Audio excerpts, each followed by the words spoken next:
जेहेतु आम पाखे पुणी आउ गोटे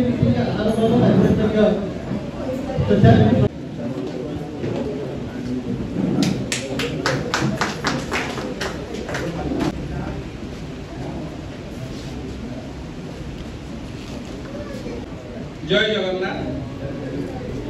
समस्त को प्रणाम। भाई पिला कार्यक्रम ये देखला बेलू वरिष्ठ नेतृत्व मान जो मानकर आशीर्वाद रे पहुंची जो मानकर स्नेह श्रद्धा विधायक से नेतृत्व मान उपस्थित जो मानकर कंपिटिशन होता डिबेट वक्तृता प्रतियोगिता होता पे श्रेष्ठ दिन आज दुई जन श्रेष्ठ नेतृत्व सुभाष बोस एवं वीर सुरेंद्र सायंकर जयंती ए अवसर में ओडिशा विकास महामंच एठी एक कंपिटिशन बा डिबेट कंपिटिशन बा वक्तृता प्रतियोगिता करुथिले युव समाज को किभली भाबे समाज पाई तांकर लक्ष्य कौन समाज आगामी समाज पाई तांकर भूमिका कौन ए विषय रे आलोचना चली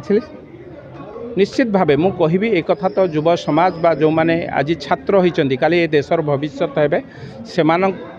ए राज्य पाई ए देश पाई किछि करिवार समय आसीछि किंतु आमे युव समाज को भितरे मुंड भितरे हमको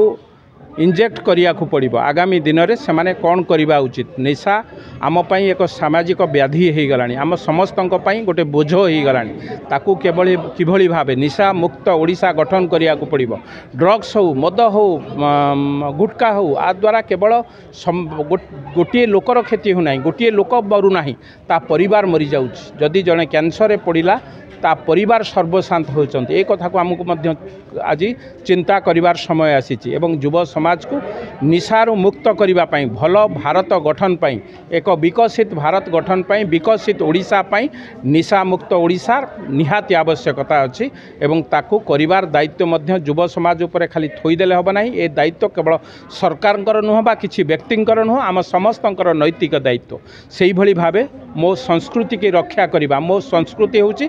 पृथ्वीर सर्वश्रेष्ठ संस्कृति मो संस्कृति हूँ जगन्नाथर संस्कृति से संस्कृति की रक्षा करिवार दायित्व हूँ मोर कौटी ना कौटी मो संस्कृति की नष्ट भ्रष्ट करने किछि लोक लागिचंती तांको किभली भावे से संस्कृति ठारू दूरे के रखा जिवो दरकार पड़िले कठोर कार्यानुष्ठान छोट मोट कार्यानुष्ठान नुह विरुद्ध रे कठोर कार्यानुष्ठान नबार समय आसीछि सुजोग मध्य आसीछि एवं ओडिशार अस्मिता कथा कहीकि नूतन सरकार आसी एवं ता देहरे मो विधायक होइछि मोर नैतिक दायित्व रही मो संस्कृति की मु बंचेबी मो संस्कृति जे पर्यंत ठीक भावे न चली से दोष मध्य मु मुंडेबी तेणु आम समस्त नैतिक दायित्व होइछि आज भली दिन में संकल्प नबार शपथ नबार मो संस्कृति मोर